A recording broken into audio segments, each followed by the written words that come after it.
Pressure, flow times resistance. Is this a flow problem or is this a resistance problem?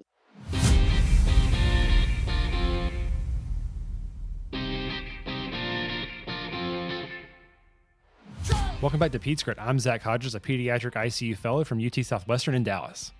And I'm Alice Shanklin, a critical care fellow at Children's National in Washington, D.C. So Alice, what are we talking about today? Today is part 2 of our Congenital Diaphragmatic Hernia series. Today we're talking about neonatal resuscitation, what you do in the delivery room and beyond, and how you decide about when to cannulate them onto ECMO. Zach, who did you recruit to talk about this with us? We are excited to have Dr. Amir Ashrafi and Dr. Yigit Guner back with us on the podcast. Starting with Dr. Guner, he's an assistant professor of surgery at UC Irvine and a pediatric surgeon at Children's Hospital of Orange County. He is well known for his work in congenital diaphragmatic hernia, including being the first author on the ELSO-CDH guidelines. Yes, another guideline author whose brain we get to pick. We also have Dr. Amir Ashrafi with us today. He is a fully double-boarded neonatal cardiologist. He did NICU at UCLA and cardiology at Boston Children's, after which he came back to practice at the Children's Hospital of Orange County. Dr. Ashrafi obviously has a specific interest in infants with congenital heart disease. He's also the co-founder of the NeoHeart conference, which tackles these issues in depth. Yes, this is a great episode. We go right to the bedside of managing these sick patients and that nearly impossible question of when should we pull the trigger on going on to ECMO. Let's get right to it.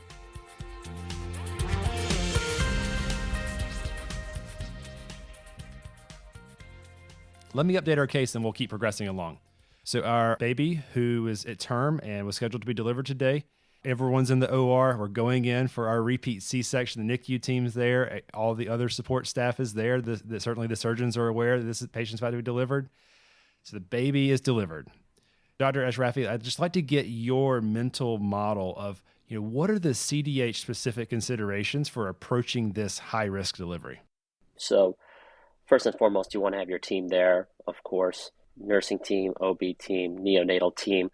When they deliver the baby and send it over to us, the first thing we're going to do is try to intubate that baby as quickly as possible. The idea being that if baby starts to cry, starts to swallow air, that's only going to expand the stomach, which is already in the chest, which is already occupying any lung mechanics that can take place. So let's eliminate that problem right from the get-go.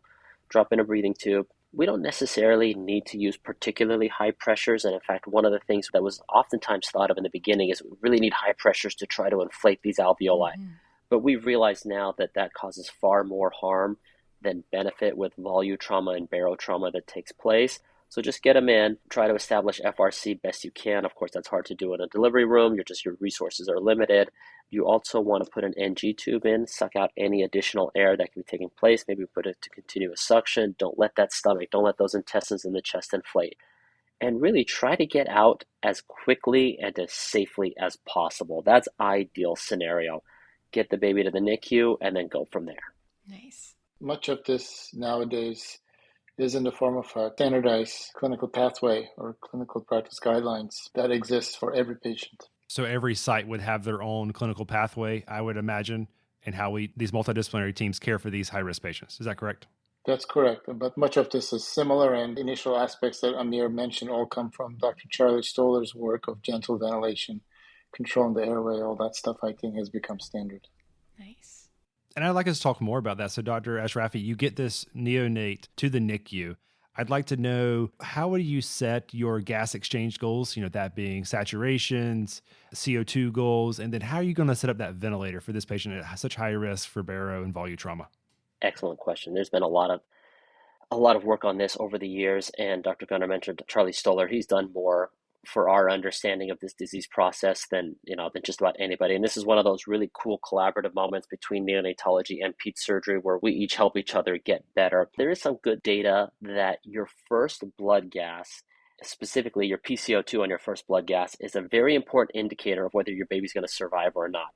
If your first blood gas has a PCO2 of 120, you're probably not going to make it very far. And so really, I think that kind of goes without saying.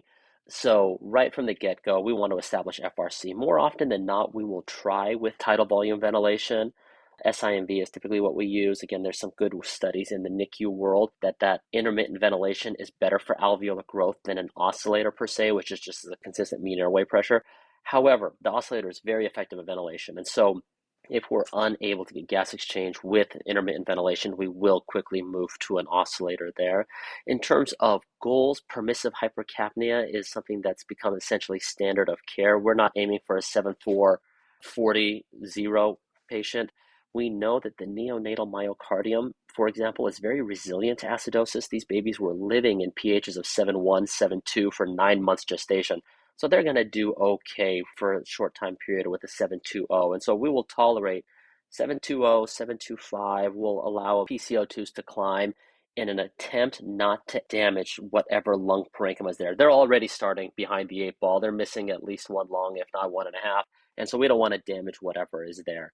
So permissive hypercapnia. With regards to oxygen goals, really whatever it takes to meet the metabolic demands of the body. Oftentimes we'll let these oxygen saturations in the pre-ductal symmetry 88 and higher or so, 85 and higher, making sure that we keep that hemoglobin high. We do routinely put NIRS on. We don't routinely use EEGs unless necessary, but our cerebral monitoring is with NIRS predominantly. And post-ductally, we'll let it drop to 75, 80, something to that effect, as long as our hemoglobin is high and there's no evidence of end organ dysfunction. But that's our initial hemodynamic strategy. And again, I'm not advocating for a 75 post-ductally. I don't want your viewers to take away and say that's great.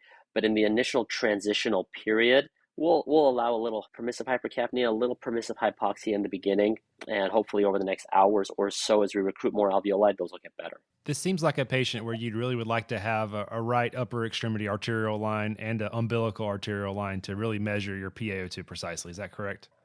That would be ideal, but we don't do that routinely. We usually just have a post-ductal umbilical art line catheter, and then we do everything based on saturations. Certainly. More so than PaO2. Sometimes some of these things are ideal, but they're not always possible. I understand. Depends on the baby's size and other issues. Immediately possible. Yes. So, Dr. Ashrafi, you mentioned the oscillator, and I would be interested to know, how do you inform your decision about this patient who perhaps is on high peak pressures, and when do you know when to pull the trigger on something like the oscillator or perhaps even in jet ventilation? Now, I've had the good pleasure of doing med school and residency and a couple of fellowships all in different locations, and I have never seen a jet ventilator used ever. I could have a jet ventilator sitting right next to me right now, and I wouldn't know that that's what a jet ventilator is. So I can't speak very intelligently about jet ventilators, so I apologize. I've just never seen one. But with regards to oscillators, we have arbitrarily decided, and it's founded in some data. I wouldn't say it's great data, but we've arbitrarily decided if you're requiring peak pressures greater than 25 to maybe 26, then maybe you're getting a little more volume trauma or barotrauma than it's worth it. So then we'll move to an oscillator at that point in time. Nice. This is very obvious when you're looking at a meconium aspiration baby. You look at the ventilator settings, they're very different than a CDH baby who's failing both oscillator or the conventional ventilator. Those settings are lower for a CDH baby, so we don't crank up the mechanical ventilation, and our oscillator values are significantly lower when we go to the oscillator compared to a different, like a septic baby, for example. Certainly. So we talked a lot about the respiratory support for these patients. I'd like to now transition to the hemodynamic resuscitation. How do you manage a patient who's in shock in front of you? So say this patient's having, of course, hypoxemia, but also hypotension. Is there any CDH-specific approach that you have for a patient in shock, improving their hemodynamics? Excellent question. This is something that, is always fun for ICU providers to manage. And you're talking about a very interesting physiology. What do you do for the patient who's in a high PVR state, but a low SVR state? Well, actually, let me back up a sec. Why are they hypotensive? Is it low cardiac output? Actually, let me back up even further. Pressure, flow times resistance. Is this a flow problem or is this a resistance problem? Is this cardiac output or is this SVR? If it is an SVR issue, then it's when it gets interesting. You now have a patient with a high PVR state and a low SVR state. So what is the right thing to do in that scenario? Volume is usually everybody's first 3 moves in a low SVR state, but that can be problematic in a baby whose lungs are not primed to work well. The last thing in the world you want is a whole lot of pulmonary edema. So in these kids, we try to keep their fluids pretty tight. Yeah. So now you start asking yourself, well, which vasoactive meds, specifically which vasopressors are ideal? Norepi can be great for your SVR, but terrible for your PVR. Is low-dose epi the right answer? We more and more in the neonatal world are starting to use vasopressin for babies like this. The idea being that you vasoconstrict peripherally, you vasodilate centrally. It doesn't make your pulmonary hypertension worse. So if that's the source of our shock and it's a low SVR, then we'll vasopressin, maybe a little low dose epi, but we'll try to avoid dopa at all costs. We'll avoid norepi at all costs and whatnot. On the flip side, if we think the state of shock is a low cardiac output state with normal SVR, well, then that's going to be completely different. Then we're going to start using more inotropes, more beta agents, and we'll do what we need there. Our institution is unique in that myself and a few others, we do our own echoes as well. And so we use echoes, neonatologist performed echoes, pretty similar to the way we use blood gases, for example. If you make a change on a ventilator and you get a blood gas an hour later to make sure you cleared that CO2, we use echo that way, not to diagnose structural heart disease. We let cardiologists do that, but to guide our hemodynamic management. So if we do start, I'm making this up, a little low dose epi because of LV dysfunction, well, then we'll do a neonatologist performed echo an hour later and make sure, did our LV output actually get better? If we started this vasoactive or this pulmonary vasodilator, did it actually have improvements an hour later?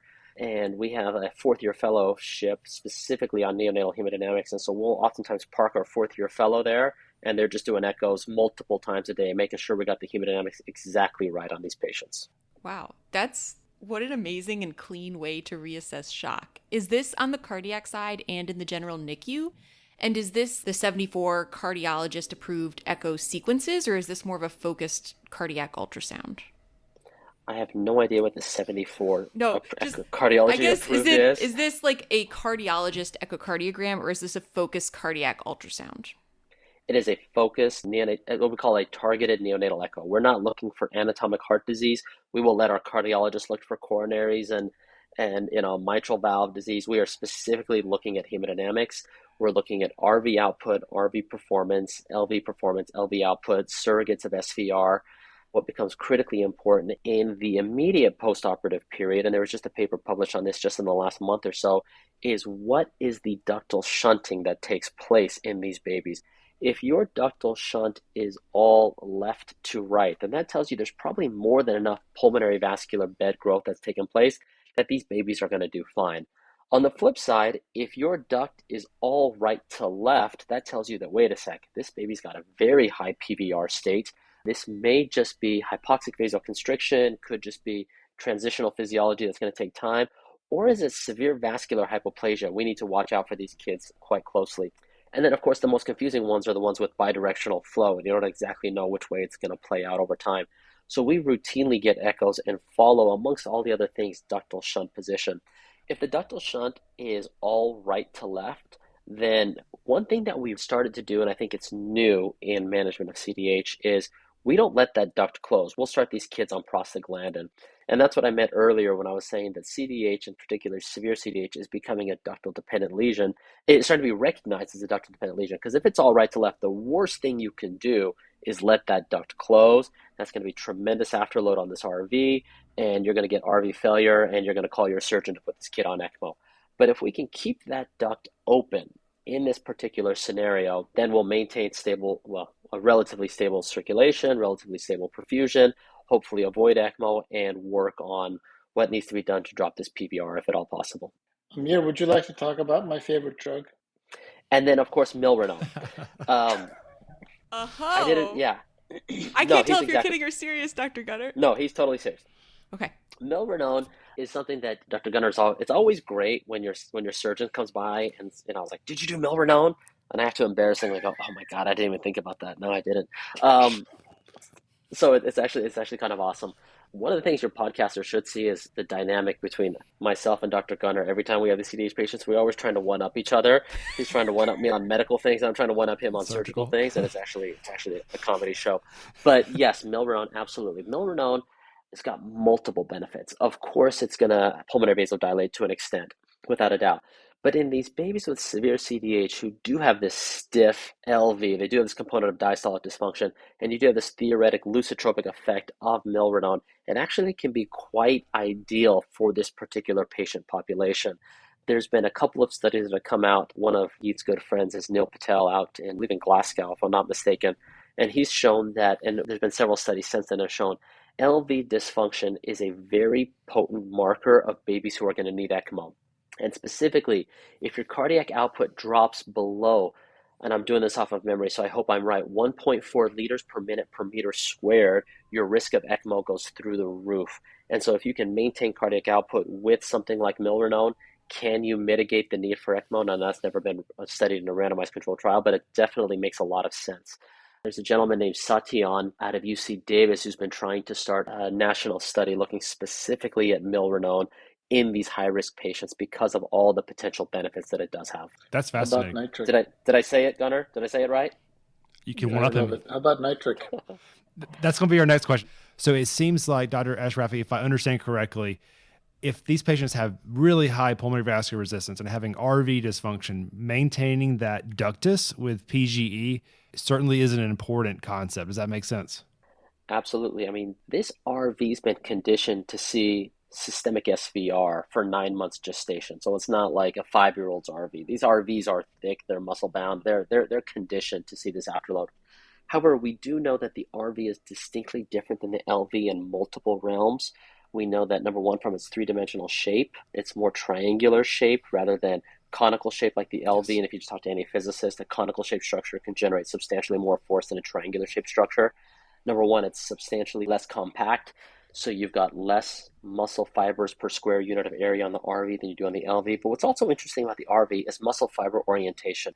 In the neonatal RV in particular, 80% of the muscle fibers are oriented in the longitudinal direction. When you compare that with the LV, that's equally distributed between the X, Y, and Z axis, so that when the LV contracts, it contracts in two planes, both longitudinally and circumferentially. Whereas the LV can only, 80% is only in the longitudinal direction, which makes it very afterload sensitive. So as long as this conditioned RV is seeing SVR, systemic vascular resistance, you're going to be fine. If that duct closes and you now start to see super systemic PVR, that RV is going to fail in no time. And oftentimes these kids need ECMO. Very fast. I oftentimes tell my fellows, and I'm a little tongue-in-cheek when I say it, but I'm exaggerating, but the point, you'll get the point. If a baby goes on to ECMO with diaphragmatic hernia because of right heart failure, the doctor messed up. It's not the baby. This baby should never, his RV or his or her RV should never see suprasystemic pressures. You shouldn't allow that to happen. That's fascinating. Wow. And then a question about milrinone. It's clear to me if you have LV dysfunction, milrinone might be worth a shot, whether it's diastolic dysfunction or systolic dysfunction. Would you use milrinone in a patient who just has right-sided dysfunction? We have, and it's worked incredibly well. That's really neat. So at this point, let's transition to managing pulmonary vascular resistance. And in my understanding with congenital diaphragmatic hernia, there's a certain component of fixed and irreversible pulmonary vascular resistance, and there's also this other aspect of reversible. I'd just like to get your idea of how you utilize options like nitric oxide and other pulmonary vasodilators. So if I were to give you the textbook answer, nitric oxide is bad. There's never been a study showing that nitric oxide helps babies with diaphragmatic hernia. There's a publication just in the last week or two that shows, there's been multiple publications, there's just one most recently published, that shows the use of nitric oxide either doesn't help or increases ECMO and increases mortality. Wow. Dr. Guner and I have been trying to get involved into a study that's looking at exactly this topic. However, I don't think it's that simple. And again, I think that if nitric oxide fails, it's not the drug, it's the ICU's providers' inability to understand the hemodynamic impact of a pulmonary vasodilator in this condition. So what do I mean by that? When you look at a baby with CDH, there's going to be multiple reasons for their pulmonary hypertension. You're going to have vascular hypoplasia. No amount of nitric oxide is going to help that. So fixed, to your point that you had mentioned, Zach. You're going to get the muscular layer is going to hypertrophy. And when blood vessels hypertrophy, they don't hypertrophy out, they hypertrophy in. As they hypertrophy in, reduction in interluminal diameter, there's no amount of nitric oxide that's going to help that. So fixed, to your point, there's nothing you can do. However, is there a component of hypoxic vasoconstriction that's taking place? Is there a component that is dynamic? Well, it's reasonable to think yes. So that's why everybody does nitric oxide, hoping that you're going to at least get some bang for your buck there. And you use it, you may have benefit in the in the immediate minutes or hours after using it, but then over the course of hours and days, mortality goes up, ECMO goes up. The question is why? What was it about the pulmonary vasodilator that was so problematic? Now, this is completely my biased opinion. There's limited science to support what I'm saying.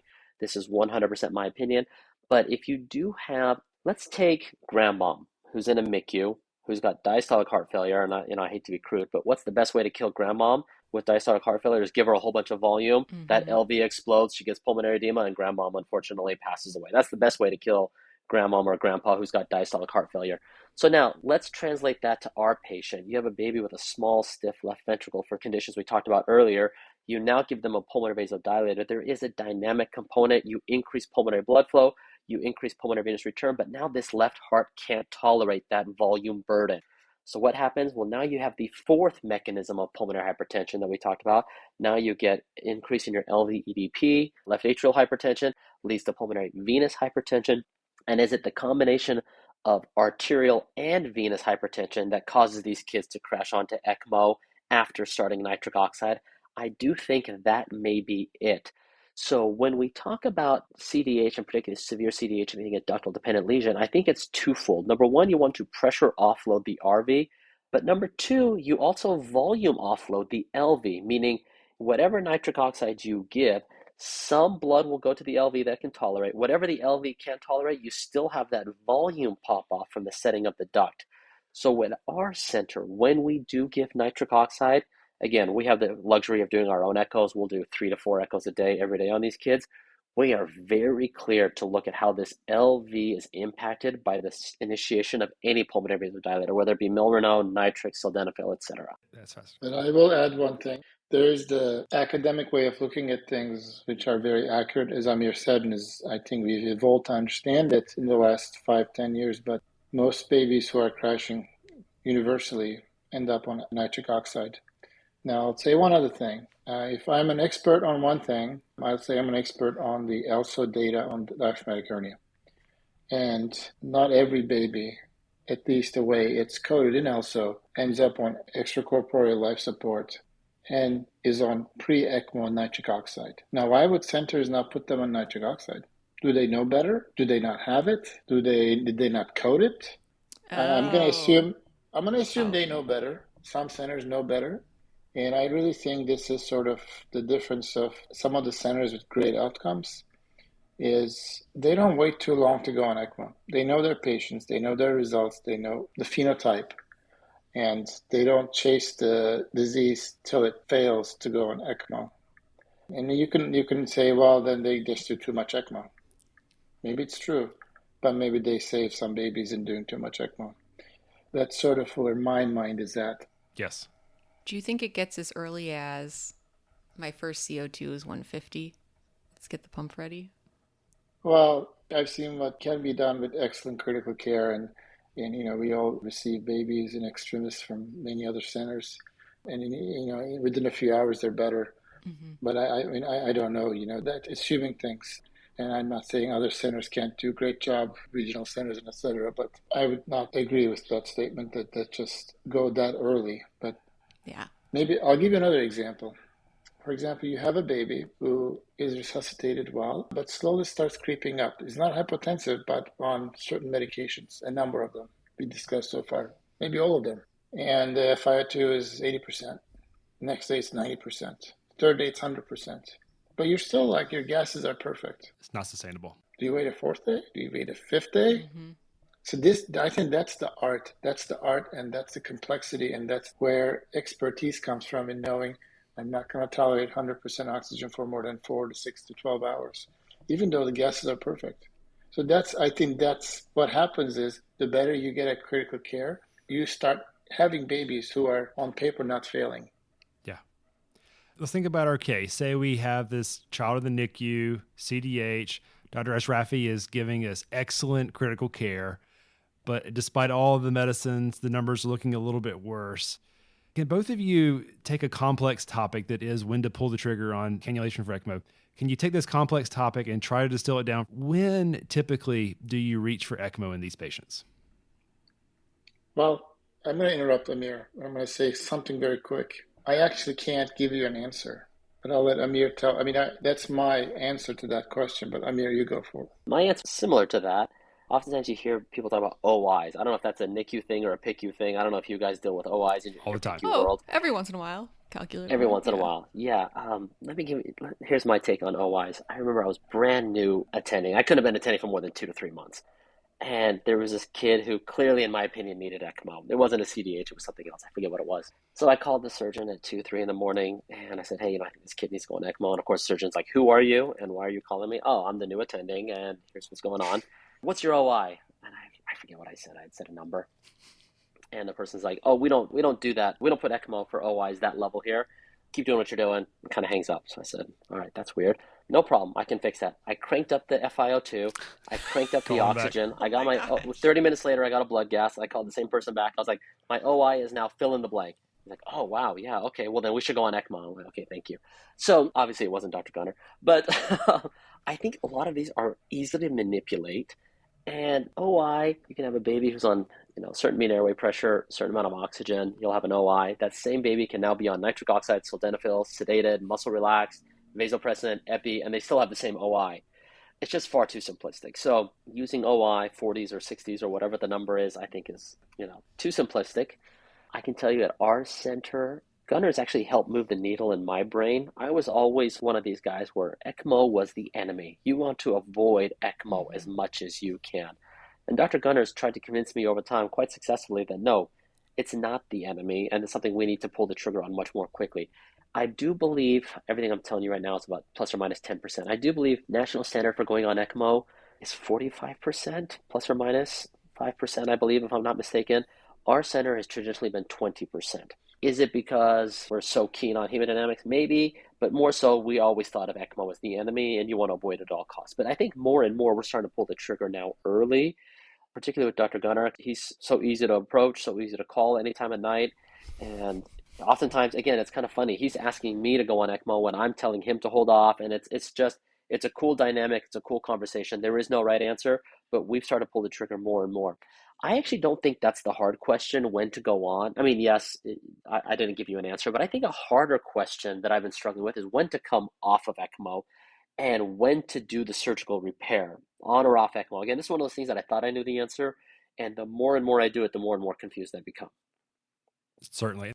So the initiation of ECMO, again, it's important that one tracks these patients in your own center, in your own hands as a team. And if you understand the phenotype of that patient, then you can kind of make that decision. Now we have, we have written guidelines. It's available on SIO journals through ELSO.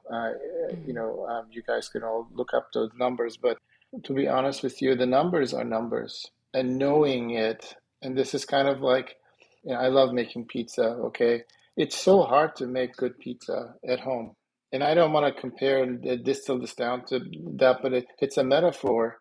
And no matter how many YouTube videos you watch on how to make a pizza, it just never works out the same way.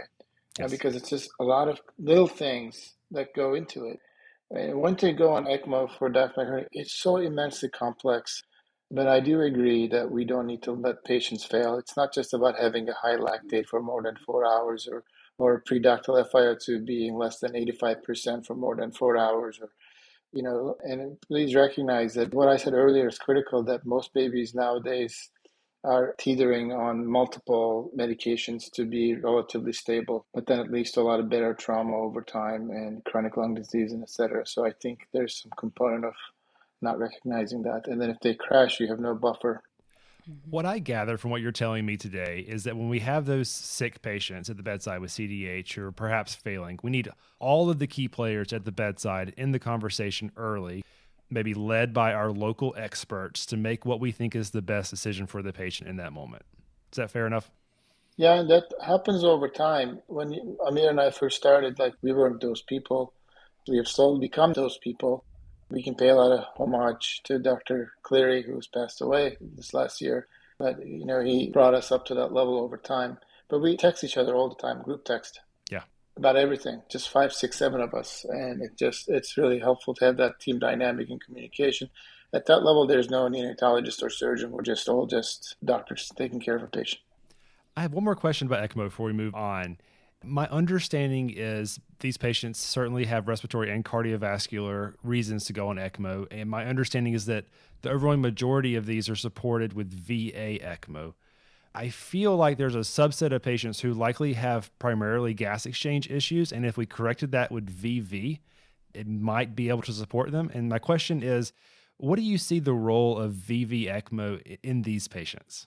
Again, this is a question that if you ask people in Emory or people at CHOP versus Michigan versus Chalk, you might get different answers.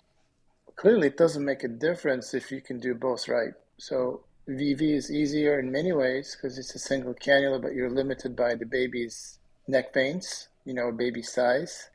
So it's not always physically possible, but it's possible. And we weren't able to do it for a while since the adequate cannula wasn't available. Now there's one available.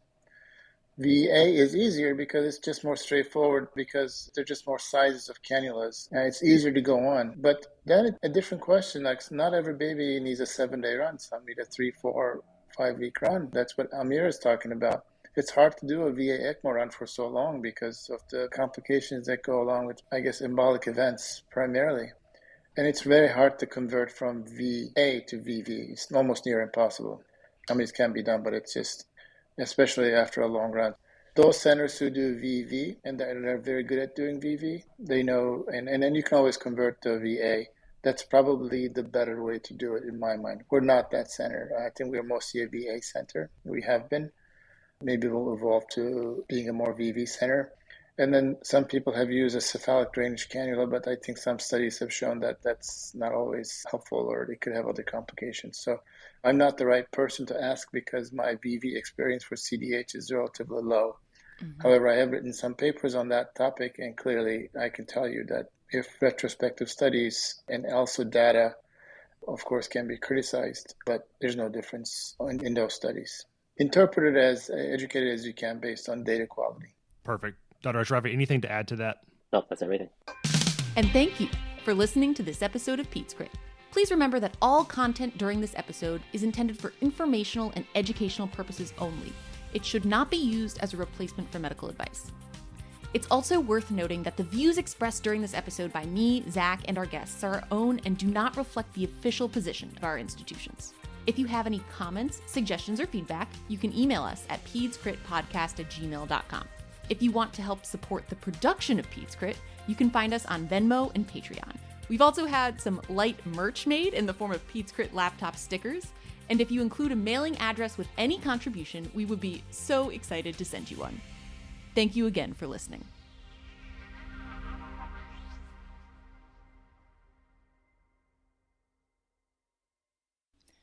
Zach. Oh, this is part 2.